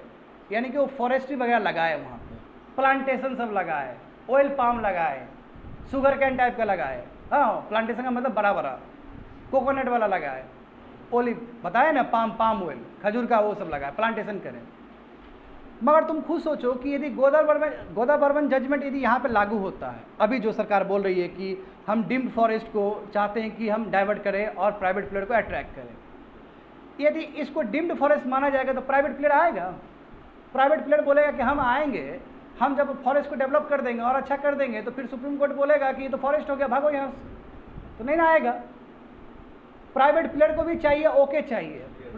तो इसलिए सरकार बोल रही है, इस जो नया लाई है विधायक जो तुम्हारा पास हुआ है लोकसभा और राज्यसभा में, सरकार का मानना है कि जो डिम्ड फॉरेस्ट होगा, भले ही डिक्शनरी में आता है उसका, फॉरेस्ट का डेफिनेशन से मैच करता है डिक्शनरी में, उसको हम इसमें नहीं लाएंगे। उसमें हम प्राइवेट प्लेयर को अट्रैक्ट कर सकते हैं। प्राइवेट प्लेयर वहाँ पे जो भी डिग्रेडेड फॉरेस्ट है, जो भी फॉरेस्ट टूटा है, उसमें वो कंट्रीब्यूट कर सकता है। और चूंकि तभी कंट्रीब्यूट कर सकता है जब उसको हम संरक्षण देंगे कि कोई बात नहीं तुम करो, बाद में वो फॉरेस्ट का डेफिनेशन में नहीं आएगा। अदरवाइज फॉरेस्ट का डेफिनेशन में आएगा तो वो प्राइवेट प्लेयर आएगा क्या? बात समझ में आ गया? मुद्दा यही है स्टूडेंट। हाँ आगे देखो, तो स्टेट ने क्या किया, उसके बाद देखो, हाँ स्टेट ने देखो, उसके बाद जानते हो गोदावरी जजमेंट केस हुआ। आज गोदावरी जजमेंट केस के बाद यानी कि 1996 का लैंडमार्क केस हुआ है, जिसमें कहा गया कि नोटिफाइड, रिकॉर्डेड और डिम्ड फॉरेस्ट सबको संरक्षण मिलना चाहिए, यही नहीं बोला गया तो गोदावरी जजमेंट केस में। अब यहाँ पे समझो कि स्टेट ने सबमिट किया अपना एक्सपर्ट कमेटी। अब देखो, जैसे एग्जांपल देखो, उड़ीसा ने कहा कि डिम्ड फॉरेस्ट का मतलब है कि 2,80,000 हेक्टेयर ऑफ फॉरेस्ट तुम्हारा डिक्शनरी से मैच करता है, तो ये हमारा डिम्ड फॉरेस्ट है। तो यहाँ पे बहुत सारा स्टेट का अप्रोच अलग है। कई स्टेट बोलता है कि हमारे पास बहुत डिम्ड फॉरेस्ट है, संरक्षण मिल जाएगा ना उड़ीसा वाला को। मैं बहुत सारा स्टेट, जैसे हरियाणा हो गया, हरियाणा ने कुछ डिम्ड फॉरेस्ट दिखाया नहीं अपना। एग्जाम्पल समझो, हरियाणा बोल रहा है कि कोई भी फॉरेस्ट हमारा डिम्ड फॉरेस्ट मैच नहीं किया। तो गोदावरी जजमेंट केस के बाद भी स्टेट सबका जो अप्रोच है वो सिमिलर नहीं रहा। किसी स्टेट ने बहुत डिम्ड फॉरेस्ट को दिखा दिया कि जो डेफिनेशन से मैच करता है, अब बहुत सारा स्टेट बात बोल रहा है कि हमारे पास है ही नहीं। Are you getting me? तो इसलिए फिर से सुप्रीम कोर्ट आई 2021 में, और लाफर्ज जजमेंट केस हुआ था। इसमें गाइडलाइंस बताया गया कि चलो भाई तुमको नहीं ना आ रहा है डिम्ड फॉरेस्ट को आइडेंटिफाई करने के लिए, चलो हम तुमको गाइडलाइंस दे रहे हैं, जल्दी करके दिखाओ। ये 2021 में आया था, बात समझे। इसमें आइडेंटिफिकेशन बताया कैसे आइडेंटिफाई करना है, क्या क्या प्रोसीजर को फॉलो करना है। ये भी सुप्रीम कोर्ट ने एक फिर से इंटरवीन किया स्टेट में, क्योंकि देख रहा है बहुत सारा स्टेट कर ही नहीं रहा है, और बार बार तुम्हारा वहाँ पे याचिका आ रहा है, पिटीशन आ रहा है सुप्रीम कोर्ट में। बात समझे। यदि मान लो कि फॉरेस्ट बहुत ज़्यादा डाइवर्ट हो जाता है तो आदमी को असर पड़ेगा कि नहीं पड़ेगा? बताओ, इकोलॉजिकल बैलेंस के लिए फॉरेस्ट होना कितना जरूरी है। तो देखो आगे क्या हुआ। हाँ, अब देखेंगे कि जो 2023 का जो अमेंडमेंट किया गया है, इसमें क्या है कि जो मैं तुम लोगों को बता चुका हूँ इसके बारे में, है ना। इसमें यही बोला गया कि जो फॉरेस्ट है नोटिफाइड है या रिकॉर्डेड है, दोनों को संरक्षण दिया जाएगा। पर जो डिम्ड फॉरेस्ट है, जो डिक्शनरी वाला मीनिंग है, उसमें चेंज कर दिया गया ताकि प्राइवेट प्लेयर को वह अट्रैक्ट कर सके। समझ गए ना? हाँ, मगर मिनिस्ट्री ऑफ इन्वायरमेंट ने एक चीज़ बोला है स्टूडेंट, कि जो 1997 में जो एक्सपर्ट कमेटी बनाया गया था सुप्रीम कोर्ट के द्वारा, उसने जो भी आइडेंटिफाइड किया है डिम्ड फॉरेस्ट को, वो संरक्षित रहेंगे, डोंट वरी। 1997 में बनाया ना कमेटी, 1996 में गोदावरी जजमेंट केस, उसके बाद 1997 में एक्सपर्ट कमेटी बना। वो एक्सपर्ट कमेटी ने बहुत सारा डिम्ड फॉरेस्ट को ढूंढा होगा ना उस समय, और उसी का रिजल्ट है कि ओडिशा 2.8 लाख हेक्टेयर लाया है। तो वो सब रहेगा, संरक्षण में रहेगा।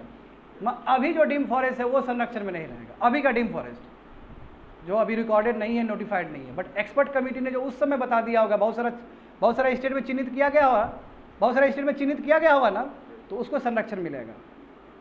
आगे देखो, अब देखो क्यों इतना ह्यू एंड क्राई मच गया।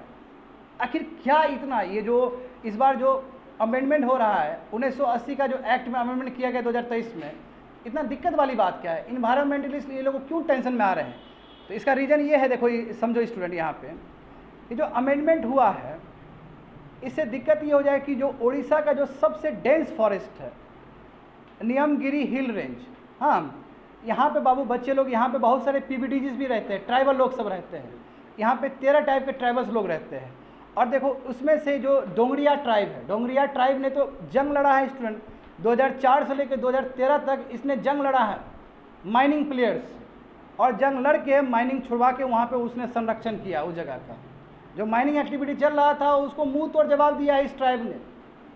अब नियमगिरी जो तुम्हारा है ये भी तुम्हारा डीम्ड फॉरेस्ट ही आता है, तो ना ही रिकॉर्डेड है ना ही ये नोटिफाइड है। इस फॉरेस्ट का भविष्य क्या होगा बताओ?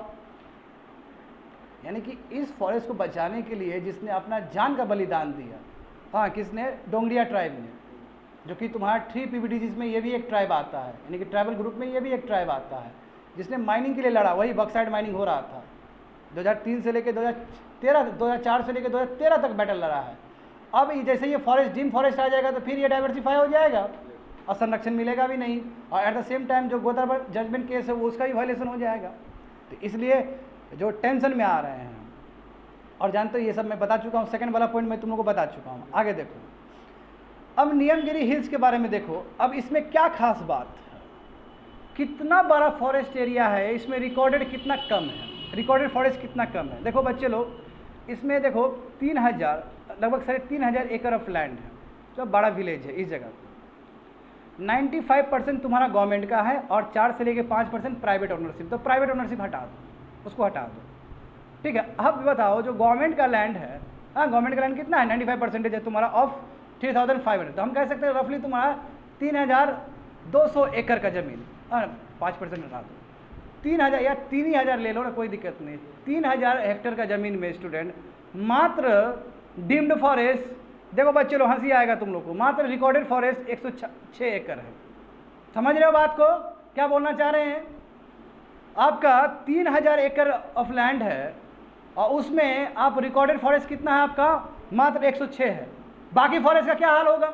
बाकी फॉरेस्ट को आप डीम फॉरेस्ट बता के डाइवर्ट कर दोगे फिर, और ये जो बैटल लड़ा है बेचारा लोग डोंगरिया ट्राइब, इसका क्या होगा फिर? इसलिए इन्वायरमेंटलिस्ट कंसर्न कर रहे हैं कि बहुत बड़ा तबाह हो जाएगा इससे। समझ गए? आगे देखो, आगे देखो real estate and mining lobbies. देखो जितने भी रियल इस्टेट है, यानी कि जो इंडस्ट्री बनाना चाहता है, जो वहाँ पे हाउसिंग एक्टिविटी करना चाहता है, उसको तो बहुत फ़ायदा होने वाला है। जो माइनिंग करना चाहता है उसको बहुत फ़ायदा होने वाला है। जैसे एग्जांपल देखो, हरियाणा और उत्तराखंड का बहुत सारे एरिया जानते हो फॉरेस्ट एरिया कवर ही नहीं हुआ है, डीम्ड फॉरेस्ट तो बताया ही नहीं। ऐसे एरिया को तो ये आराम से डाइवर्सिफाई कर लेगा माइनिंग एक्टिविटीज़ के लिए, इंडस्ट्रीज़ के लिए। एक नुकसान ये हो जाएगा। दूसरा देखो, जो एनसीआर रीजन है, एनसीआर रीजन भी अरावली रेंज में ही आता है, जानते हो बड़ा रीजन है वो अरावली का। अरावली जानते हो ना तुम लोग, रेंज बहुत बड़ा रीजन है तुम्हारा। ये गुजरात से स्टार्ट होगा, मध्य प्रदेश से ऐसे क्रॉस करेगा, जो कि तुम्हारा वहाँ तक जाएगा, एनसीआर रीजन तक जाएगा। जो 35% अरावली हिल्स है, जिसमें फरीदाबाद भी आते हैं, गुड़गांव भी आते हैं, इसमें लगभग 18,000 एकड़ ज़मीन है। देखो स्टूडेंट, सब तुम्हारा हो सकता है, डाइवर्ट हो सकता है। तो अरावली रेंज बहुत इंपॉर्टेंट है, वहाँ का भी फॉरेस्ट इस एक्ट को पास होने के बाद थ्रेटन हो सकता है, दिक्कत में आ सकता है। आगे देखो, तो बिगेस्ट लूजर कौन होगा? सबसे बड़ा दिक्कत किसको होगा? सिटीजन को, क्योंकि जितना फॉरेस्ट होता है उतना डाइवर्सिटी होता है, उतना इकोलॉजिकल बैलेंस होता है, रिवर बैलेंस होता है, क्लाइमेट बैलेंस होता है। देखते हो ना, एक फॉरेस्ट मतलब कितना बड़ा बात है। हमारे वेद में लिखा गया है एक प्लांट लगाने का मतलब होता है, बताया गया था ना स्टूडेंट, हाँ 100 बच्चे का पुण्य के बराबर। फॉरेस्ट को इतना बड़ा दर्जा दिया गया है, और ये बात करेक्ट है। देखो बिगेस्ट जो लूजर होगा सिटीजन होगा, क्योंकि जो आपका जो ये हाइड्रोलॉजिकल जो साइकिल चल रहा है, वही वाटर साइकिल चल रहा है, उसमें फॉरेस्ट का बहुत बड़ा रोल है। कैसे वर्षा होगा, कैसे स्ट्रीम फ्लो करेगी, रिवर करेगी। अभी देखो ना ऊपर में उत्तराखंड में, हिमाचल में फॉरेस्ट कट होने की वजह से, because of the hydel project forest cut हुआ ना, इसके बाद देखते हो ना लैंड स्लाइड कितना ज़्यादा आ जाता है। तो फिर अब जब बात करते हैं हम लोग हर घर नल से जल योजना बात करते हैं, तो भाई ये योजना तभी ना सफल होगा जब रिवर स्ट्रीम होगा, उसी से जोड़ोगे। और रिवर स्ट्रीम कब होगा? जब फॉरेस्ट होगा। तो आपका योजना पे भी असर पड़ेगा, इसलिए संभल के। इसलिए ये तुम्हारा क्रिटिक्स का अपना व्यू पॉइंट है। सही है, दुरुस्त है, समझ रहे हो ना? क्रिटिक्स लोग बहुत ही अपना बात को दुरुस्त रख रहे हैं। चलो आगे बढ़ते हैं। Last 296 GS paper 3 science and technology. Science and technology development and their application and effects in everyday life, achievements of Indians in science and technology, Indianisation of technology and developing new technology. ये times of India paper में आया था 7 अगस्त को student. समझ गए? तो मामला समझो, मैंने थोड़ा ब्रॉड बता ही दिया है तुम लोग को, है ना, कि जो साउथ कोरिया के जो रिसर्चर है, जो साइंटिस्ट है, वो क्लेम कर रहे हैं कि हमको एक मटेरियल मिल गया। मटेरियल का नाम क्या है? LK-99। और ये क्या है? सुपर कंडक्टिंग है। अब बच्चे लोग यहाँ देखो सुपर कंडक्टिंग वो भी क्या है, एम्बिएंट टेम्परेचर और एम्बिएंट प्रेशर में है, मतलब नॉर्मल, जो कि असंभव है। और इससे पहले 3 साल पहले ये सिमिलर क्लेम हुआ था, मैं जब बाद में जाकर क्रॉस चेक किया गया कि भाई सही बोल रहा है कि नहीं बोल रहा है साइंटिस्ट लोग, तो फॉल्स पाया गया। तो इस पर अभी अभी शोध होगा, इस पर अभी क्लियर नहीं है, मगर ये अपने आप में बहुत बड़ा न्यूज़ बन गया, ये अपने आप में बहुत, क्योंकि सुपर कंडक्टिंग वो भी एम्बिएंट टेम्परेचर और एम्बिएंट प्रेशर, समझते हो कितना बड़ा क्रांति आ जाएगा स्टूडेंट। अभी कहाँ कहाँ चेंज आ सकता है तो समझोगे आप थोड़ी देर में। हाँ, साइंटिस्ट बोल रहे हैं कि देखो वही बोल रहे हैं कि एक्चुअल नॉर्मल जो सुपर कंडक्टर वाला कैपेसिटी आता है वो लो टेम्परेचर में आता है, समझे, या फिर एक्सट्रीम प्रेशर में आएगा, या दोनों में ही आ सकता है। बताया ना कि सुपर कंडक्टिंग करना है तो क्रायोजेनिक स्टेज में आपको जाना होगा। क्रायोजेनिक स्टेज का मतलब क्या है कि टेम्परेचर को कम करना होगा, -250 डिग्री सेल्सियस जाना होगा। अभी देखो बच्चे लोग, जो सैटेलाइट में जो हमारा सबसे अपर स्टेज होता है उसको क्रायोजेनिक स्टेज कहते हैं, जहाँ पे फ्यूल को क्रायोजेनिक स्टेज में ले आया जाता है, जो कि बहुत डिफिकल्ट है, -253 डिग्री सेल्सियस में ले जाता है उसको, और उसको स्टोर करना बड़ा मुश्किल है। तो नॉर्मली अभी जितने भी वर्ल्ड में सुपर कंडक्टिंग मटेरियल है उसमें क्रायोजेनिक स्टेज में हो, यानी कि टेम्परेचर को घटाया जाता है या फिर प्रेशर को बढ़ाया जाएगा। अब ये नॉर्मल टेम्परेचर बोल रहा है, नॉर्मल प्रेशर बोल रहा है, इसलिए थोड़ा टेंशन में आ रहा है लोग सब। हाँ, इसका देखो वही बात है, पेपर देखो, और ये पेपर भी दे दिया, अभी पढ़ेंगे लोग सब, इस पर चेक होगा। देखो स्टूडेंट, साइंटिस्ट डिस्कवर सच मटेरियल, देखो सुपर कंडक्टिंग वाला चीज़ बहुत अभी नया चीज़ नहीं है, बहुत पहले भी हुआ है, मगर ये NK99 ये नया चीज़ है कि एम्बिएंट टेम्परेचर और एम्बिएंट प्रेशर, ये नया चीज़ है। मगर सुपर कंडक्टिंग मटेरियल साइंटिस्ट 100 साल पहले ही ढूंढ चुके हैं, समझे। उसमें वही बोला है कि टेम्परेचर को यदि -268 डिग्री सेल्सियस कर दोगे, वही मरकुरी के बारे में बोला जा रहा है, मरकुरी को यदि तुम कर दोगे तो सुपर कंडक्टिंग हो जाएगा। अच्छा, सुपर कंडक्टिंग का मतलब क्या होता है बताओ जरा हमको, नहीं पता है तुम लोग क्या? यहाँ पे देखो, जैसे एग्जाम्पल देखो, मैं सबसे सिंपल एग्जाम्पल देता हूँ। हमारा भी जो बिजली का तार है ना, कपर का तार होता है, कपर के तार में, यहाँ पे देखो कपर के तार में रेजिस्टेंस होता है। जब बिजली पास की है तो लगभग 10 से 15% लॉस हो जाता है स्टूडेंट, उसको बोलते हैं टेक्निकल लॉस और हीट लॉस। गर्म हो जाता है ना बिजली, लैपटॉप यूज़ करते हो गर्म हो जाता है ना। आने वाले भविष्य में यदि सुपर कंडक्टिंग मटेरियल यदि लैपटॉप में यूज़ होगा तो गर्म ही नहीं होगा, तुम्हारा चिप का प्रोसेसिंग पावर भी बढ़ जाएगा। आने वाले समय में यदि बिजली का जो तार है यदि सुपर कंडक्टिंग हो जाए तो बाबू बिजली 1% भी लॉस नहीं होगा, 100% जाएगा। कितना फायदा होगा? जैसे एग्जांपल देखो, ट्रांसफार्मर तुम्हारा step up step down transformer होता है, पढ़े हो 12 में तुम लोग बच्चे लोग। यहाँ पे देखो, अभी जितने भी आता है बिजली आता है, स्टेप अप होता है, उसको डाउन करना पड़ता है, तब तुम्हारा सप्लाई करना पड़ता है। और स्टेप अप से स्टेप डाउन करते तो उसमें बिजली बहुत लॉस होता है आपका। तो यदि सुपर कंडक्टिंग मटेरियल आ जाएगा तो थोड़ा सा भी लॉस नहीं होगा। यानी कि सुपर कंडक्टिंग मटेरियल का मतलब है कि इलेक्ट्रिसिटी जो इलेक्ट्रॉन्स फ्लो हो रहा है वो बिना रेजिस्टेंस का फ्लो हो रहा है, एकदम बिना रेजिस्टेंस का। बिना रेजिस्टेंस का मतलब क्या है? बहुत तेज जाएगा बिना रुकावट का, तो ना ही उसमें हीट प्रोड्यूस होगा, ना ही कोई फ्रिक्शन प्रोड्यूस होगा, ना ही कोई रेजिस्टेंस है। तो 100% आप इलेक्ट्रॉन्स को मूव करवा सकते हो और 100% आप इलेक्ट्रिसिटी को रिलाइज कर सकते हो। क्रांति आ जाएगा कि नहीं आ जाएगा? रेवोल्यूशन आ जाएगा कि नहीं आ जाएगा? हाँ, जो आपका जो डिस्कम है, डिस्कम कितना परेशान रहता है हर समय, पावर डिस्ट्रीब्यूशन कंपनी जो है हर समय परेशान रहता है, क्योंकि 10 से 15% बिजली लॉस हो जाता है स्टूडेंट, बात समझो। और भारत सरकार का भी तुम्हारा प्रोग्राम है कि 10 से 15% हमको कम करना है, हमको 5 से 6% या 10% से नीचे ले जाना है। तो सुपर कंडक्टिंग मटेरियल यदि रिलाइज होता है वर्ल्ड में तो बहुत बड़ा चेंजेस आ जाएगा तुम्हारा इलेक्ट्रिकल ट्रांसमिशन में भी, समझे। तो देखो यही चीज़ है तुम्हारा। हाँ, तो देखो वही नीचे लिखा गया है ना कि superconductor of superpower of superconductor is that electricity move through them without losing energy to resistance. समझ गया ना? आगे देखो स्टूडेंट, आखिर क्या बात है, यदि सुपर कंडक्टर यदि रियलिटी होता है तो इसका असर क्या पड़ेगा? तो असर समझो, जैसे तुम लोग समझते हो कि एनर्जी जो लॉस होता है हीट के फॉर्म में वो सब गायब हो जाएगा, तो आपका कॉस्ट बचेगा, पैसा बचेगा ना, बहुत पैसा बचेगा, समझे। और जो इमिशन हो रहा है हीट के फॉर्म में वो सब रिड्यूस हो जाएगा, नंबर 1 फायदा। बच्चे लोग देखो, विंड और सोलर प्रोजेक्ट से आपका इलेक्ट्रिसिटी आता है ना, जैसे सोलर पैनल लगा हुआ है तो इलेक्ट्रिसिटी जनरेट होगा। विंड जो बहता है, टरबाइन बहता है तो इलेक्ट्रिसिटी प्रोड्यूस होता है ना, उसको भी अच्छे से स्टोर कर लोगे, थोड़ा सा भी लॉस नहीं होगा। कितना फ़ायदा होगा? क्योंकि सबसे बड़ा चैलेंज होता है स्टूडेंट कि सोलर और विंड का जो पावर जनरेशन वो कैसे स्टोर करें। स्टोर करते हैं तो ख़त्म हो जाता है, लॉस हो जाता है, वो लॉस वाला चीज़ भी खत्म हो जाएगा यदि सुपर कंडक्टिंग मटेरियल कोई आया तो।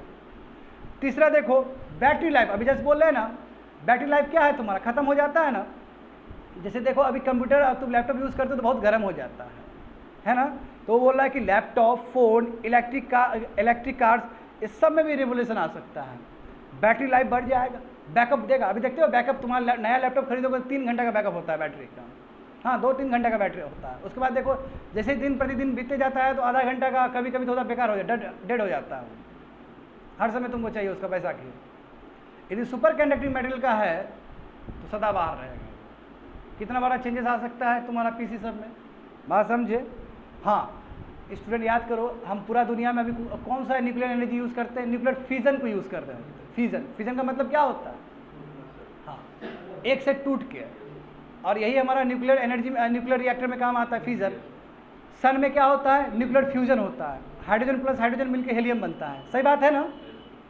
तो यदि ये सुपर कंडक्टिंग मटेरियल आ जाएगा तो न्यूक्लियर फ्यूजन में भी राहत मिलेगा, न्यूक्लियर फ्यूजन को भी एक दिशा मिलेगा।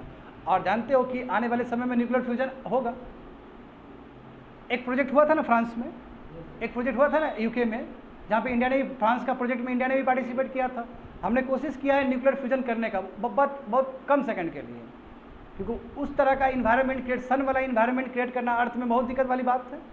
आने वाले समय में 20-25 साल में न्यूक्लियर फ्यूजन भी तुम्हारा नॉर्मल चीज़ होगा, रिसर्च चल रहा है। उससे पहले यदि सुपर कंडक्टिंग मटेरियल का यदि सपना पूरा हो जाए तो न्यूक्लियर फ्यूजन को भी एक जान मिल जाएगा स्टूडेंट, समझो। वही बताया गया वहाँ पे कि न्यूक्लियर फ्यूजन है ना, जो कि तुम्हारा क्या है, carbon free base load energy, यानी कि रिन्यूएबल एनर्जी है, ठीक है, वो कमर्शियल वाइबल हो जाएगा यदि तुम्हारा जो कैरिंग कैपेसिटी यानी कि कंडक्टर यदि सुपर कंडक्टर हो जाए तो बहुत आसान हो जाएगा एनर्जी को स्टोर करने के लिए। तीसरा देखो लिविटेटिंग ट्रेन्स। अब क्या होता है लिविटेटिंग ट्रेन? यानी कि जो मैग्नेटिक फील्ड से ट्रेन चल सके। हाइपर लूप कॉन्सेप्ट जानते हो ना, हाइपर लूप्स वाला जो महाराष्ट्र में चल रहा था। यहाँ पे तुम लोग कुछ नहीं आता है यार, कौन सा दुनिया में हो तुम लोग, हमको समझ ही में नहीं आ रहा है। थोड़ा सा न्यूज़ फॉलो नहीं करते हो क्या हाइपर लूप सब तुम लोग? जापान में कौन सा टेक्नोलॉजी चलता है? ये देखो अभी जापान में ये बनाया जा रहा है, ये ट्रेन को। जापान में बुलेट ट्रेन चलता है कि नहीं चलता बताओ तो? लेविटेटिंग ट्रेन बुलेट ट्रेन से भी आगे है, जहाँ पे मैग्नेटिक फील्ड का यूज़ किया आता है।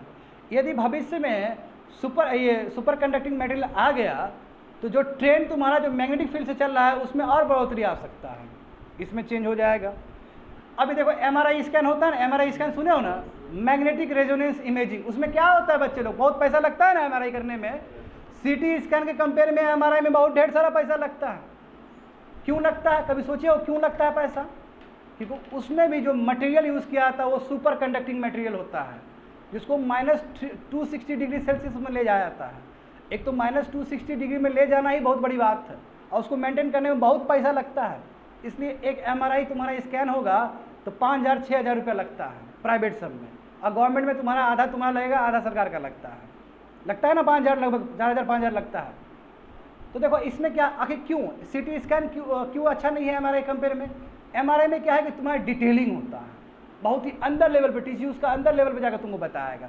देखो वहाँ पे भी सुपर कंडक्टिंग मटेरियल का यूज़ हो रहा है, तो अभी भी वर्ल्ड में सुपर कंडक्टिंग मटेरियल यूज़ होता है मेडिकल फील्ड में।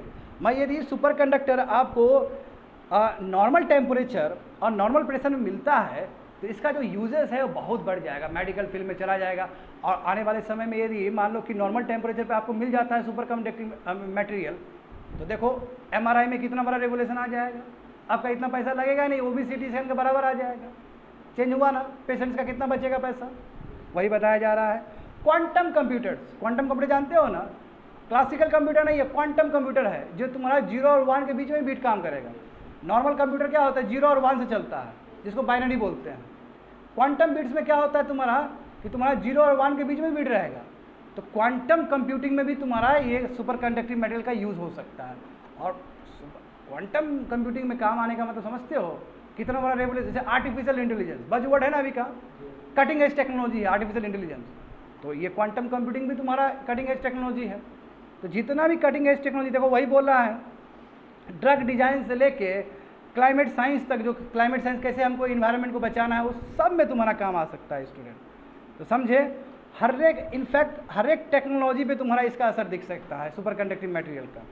आगे देखो, वही बोला कि रूम टेम्परेचर, ये मैं पहले ही बता चुका हूँ तुम लोग को, साइंटिस्ट जितना ही बोले हैं स्टूडेंट। हाँ, अब इस पर होगा स्क्रूटनी होगा, क्योंकि अभी तक तो ऐसा कोई तो मटेरियल पाया ही नहीं गया धरती पे जो रूम टेम्परेचर और रूम प्रेशर में तुम्हारा सुपर कंडक्टिंग मटेरियल को शो करता हो।